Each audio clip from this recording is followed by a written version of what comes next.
इधर बनारस में बनाई गई है मसान की होली। धधकती चिताओं के बीच में ये होली खेली जाती है। भस्म से होली मणिकर्णिका घाट पर अनोखा नजारा ही नजर आया। हर हर महादेव के बीच जयघोष के बीच भस्म आरती और भूत भावन बाबा विश्वनाथ के साथ रंग भरी एकादशी पर अबीर गुलाल संग होली खेलने के बाद मणिकर्णिका घाट की विश्व प्रसिद्ध मसान की होली का उत्सव शुरू हो गया। माता पार्वती का गौना कराकर अपने धाम में लौटे बाबा विश्वनाथ अपने गणों नंदी, श्रृंगी, भृंगी और भूत प्रेत के साथ जलती चिताओं के भस्म से अद्भुत होली खेली गई। इस दौरान हर हर महादेव के जय घोष से पूरा घाट गुंजायमान हो उठा।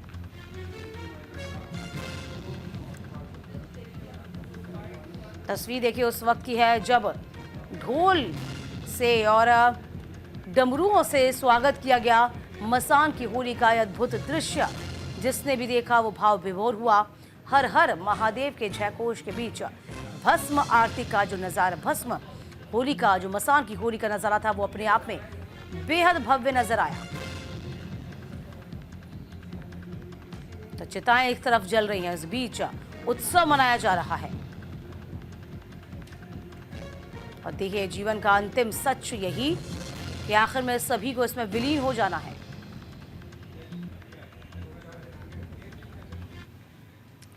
देखिए लगातार हमारे साथ रिपोर्टर्स लगभग 1 घंटे से बने हुए हैं और आगे भी बने रहेंगे। सुरभि का रुख हम करते हैं। सुरभि देखिए मसान की होली जो कि विश्व प्रसिद्ध है, आपने उसकी साक्षी बनी, ये बहुत बड़ी बात। और साक्षी बनने के साथ ही लोगों की जो प्रतिक्रिया सुरभि आपने देखी, वो कैसी प्रतिक्रिया थी?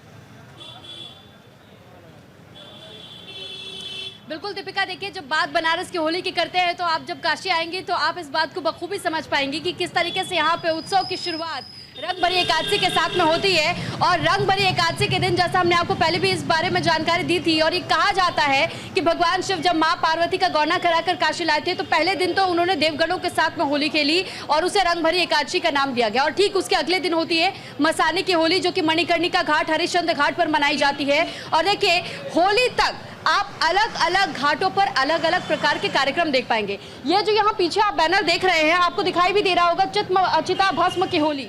और दरअसल ये जानकारी के लिए आपको बता दूं कि ये है गोदौलिया चौक, जहां पर आपको भारी संख्या में लोग यहाँ हर वक्त नजर आएंगे। और खासतौर पर जब होली के दिन आप देखेंगी 14 मार्च को, तो ये पूरा चौक आपको भरा हुआ नजर आएगा, खाली नहीं दिखाई देगा। और क्योंकि पिछली बार भी हमने देखा था कि किस तरीके की तस्वीरें काशी से निकल करके सामने आई थी, क्योंकि फागोत्सव की शुरुआत 1 हफ्ते पहले से ही काशी में भी दिखाई देने लगती है।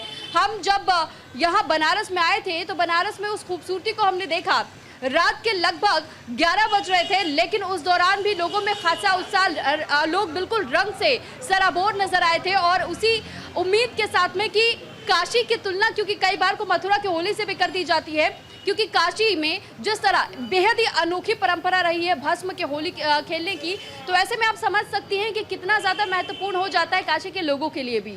और काशी क्योंकि अपनी परंपराओं संस्कृतियों के लिए जाना जाता है, साथ ही साथ ये कहा जाता है कि बाबा की नगरी है, यहाँ तमाम देवगण विराजमान होते हैं। तो ऐसे में आप समझिए कि जहाँ एक और हर हर महादेव के उद्घोष सुनाई देते हैं, तो वहीं दूसरी तरफ जब होली का मौका हो तो फिर किस तरीके का नज़ारा 14 मार्च को यहाँ दिखाई देगा। जी दीपिका। और देखिए बहुत बड़ी बात है सुरभि, क्योंकि हम जहां अलग अलग रंग होली के देखते हैं, हम देखते हैं मथुरा के, वृंदावन के तमाम रंग बिरंगे रंग। जब हम बनारस पहुंचते हैं, और बनारस को कहा भी जाता है कि मोक्ष धाम है ये, ठीक है, और ये एक जीवन की जो सच होता है, जीवन का अंतिम सच यही है कि आपके पंच तत्व में आपको विलीन हो जाना है। ये बड़ा संदेश है, यानी कि आप खेलिए सब कुछ, उसके बाद उत्सव, यानी कि आपका जीवन तो उत्सव है ही, मृत्यु भी एक उत्सव हो, ये एक संदेश दिया जाता। और देखिए सालों साल के सदियों हो चुके हैं इस बात को, तब से लेकर अभी तक की परंपरा का निर्वहन बखूबी होता है। और ये हमारी जो सनातन की परंपरा है, जो धर्म है, उसको और भी स्ट्रॉन्ग और भी बलवती करता है। बिल्कुल सही कह रही है आप दीपिका, और इसीलिए तो हमने कहा कि ये दिव्य काशी है, भव्य काशी है। और क्योंकि संसदीय क्षेत्र है प्रधानमंत्री नरेंद्र मोदी का भी, तो जहां यहाँ आपको भव्यता और दिव्यता दिखाई देती है, विकास नजर आता है, तो दूसरी तरफ यहाँ लोगों में वो आस्था हम देखते हैं कि किस तरह उस परंपरा को वो जारी रखते हैं। सालों साल से यहाँ पे जो परंपराएं चली आ रही हैं, खासतौर पर देखिए होली में भी हमने आपको इस बात की जानकारी भी दी थी, वहां से तस्वीरें भी पहुंचाई थी और ये दिखाया था कि कैसे पहले के समय में तो ये माना जाता था कि सिर्फ अवघड़ अघोरी ही मसानी की होली खेल सकते हैं। लेकिन अब कैसे आम जनमानस भी वहां शमशान घाटों तक पहुंचता है और भस्म की होली के साथ साथ चिता की राख की होली भी खेलता है। और इसमें थोड़ा सा अंतर जरूर है कि भस्म की होली जो भगवान शिव को अर्पित होती है, मसाननाथ को अर्पित होती है, और उसके बाद होता है कि किस तरीके से यहाँ पर हम देखते हैं कि जब रंग भरी एकादशी से शुरुआत होती है रंगों की, इसमें ना केवल रंगों का इस्तेमाल होता है, पानी का इस्तेमाल होता है, गुलाल का इस्तेमाल होता है, लेकिन साथ ही साथ यहाँ भस्म के साथ में पुष्प वर्षा भी यहाँ आप अलग अलग तरीके से देख पाएंगे। लोग आप अलग अलग तरीके से यहाँ पर होली खेलते हैं और ख़ास तौर पर जब यहाँ हर्ष उल्लास के साथ हम बात करते हैं तो लोग अपनी संस्कृति को हमेशा जारी रखते हैं। आप जब यहाँ पहुँचेंगे तो आपको लोकगीत सुनाई देंगे, आपको हर हर महादेव की गूंज सुनाई देगी, और यही काशी की सबसे ज़्यादा खास बात होती है, क्योंकि काशी में जब आप कदम रखती हैं तो बाबा की नगरी में आपका स्वागत होता है हर हर महादेव की जय घोष के साथ में। और उसके बाद देखिए जब होली के दिन सब लोग एक जगह एकत्रित होंगे, अलग अलग कार्यक्रम अलग अलग जगहों पर होंगे, उसमें शामिल होने के लिए लोग पहुंचेंगे, तो फिर उस उत्साह के साथ में हम उस खूबसूरती को देख पाएंगे जिस काशी को अपनी खूबसूरती के लिए और अपनी संस्कृति के लिए जाना जाता है। तो वो उसकी झलक आप हर वर्ष इसी तरीके से काशी में देख पाएंगे। जी दीपिका।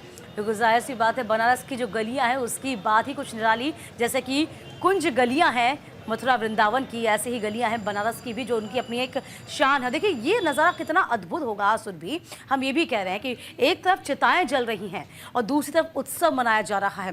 क्या एक मैसेज कन्वे होता है, आप समझिए कि आप एक मृत्यु को भी आप किस तरीके से खुशी से मना रहे हैं। ये बाबा महाकाल, बाबा विश्वनाथ हो गए, बाबा महाकाल हो गए, ये संदेश लोगों तक पहुंचाते हैं कि अक्सर देखा जाता है कि जब मृत्यु नज़दीक आती है हम उदास हो जाते हैं, लेकिन आपको उदास नहीं होना, आपको मृत्यु भी एक उत्सव की तरह मनानी है। आप भस्म से आपको खेलनी थी। ये एक मैसेज जो होता है वो कह सकते हैं ये जो कन्वे होता है मैसेज, और उसी को जीने के लिए लोग देश विदेश से भी आते हैं।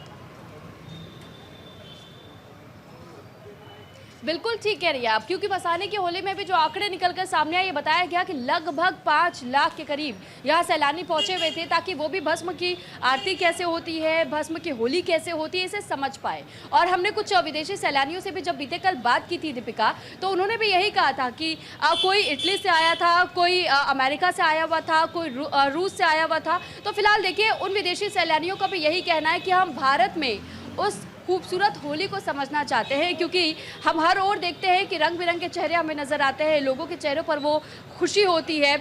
यहाँ पर आप देखेंगे ठंडाई खास तौर पर जिस तरह लोगों में बांटी जाती है, और भगवान भोलेनाथ का प्रसाद के रूप में भांग की ठंडाई भी होती है। तो आप यहाँ खान पान के साथ में रंगोत्सव देखेंगे, फागोत्सव देखेंगे। और इसी फागोत्सव का, क्योंकि हमने जब मसाने का होली का जिक्र किया, आपने भी दीपिका, तो देखिए ये वाकई एक बहुत बड़ा संदेश है।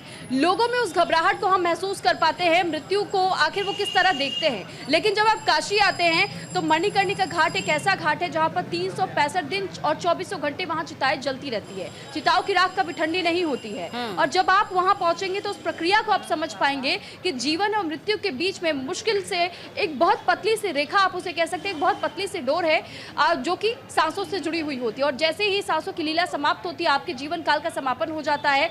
लेकिन भस्म की जब होली खेली जाती है तो इसमें आप समझिए कि इसी वजह से ये संदेश देने की कोशिश की जाती है कि इसे भय के रूप में नहीं, लेकिन इसे आप जोश के साथ में, उत्सव के साथ में मनाइए। आपके मन से वो भय गायब हो जाएगा और आपको ये समझ में आएगा कि जब आप एक समाज के बीच में होते हैं तो आपको समाज के साथ में तालमेल बना करके चलना होता है। आपको ये समझ में आएगा कि आपके जो जीवन की गति है वो एक ना एक छोर पर जाकर के कभी ना कभी समाप्त तो होनी ही होनी। बिल्कुल, जीवन का पहले से ही हम उसके लिए तैयारियां कर लेते हैं।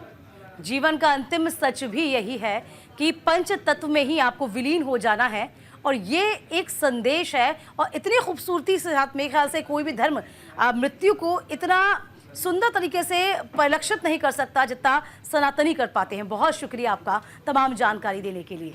तो फिलहाल देखिए तमाम नज़ारे आप तक हम पहुंचा रहे हैं। मणिकर्णिका घाट पर ये उत्सव की वो तस्वीर जब मसाने की होली खेली गई, और देखिए नज़ारा जो है, जैसे हमारे सहयोगी वहाँ मौजूद है, सुरभि मौजूद है, बता रही है कि देखिए होली भी नज़दीक है और होली से पहले का जो वातावरण है वो किस तरीके से सुगंधमय हो जाता है वो आपको सामने नज़र आ रहा होगा।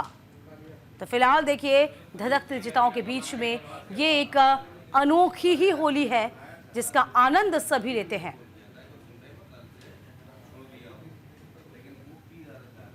तो मसाने की होली बाबा विश्वनाथ की नगरी में हर्षोल्लास के साथ खेली गई, जहां मृत्यु को भी एक उत्सव के तौर पर मनाया जाता है। ये वो बाबा विश्वनाथ की नगरी जिसे देखने के लिए, इस होली में शामिल होने के लिए देश विदेश से तमाम पर्यटक, तमाम सैलानी वहां पहुंचते हैं।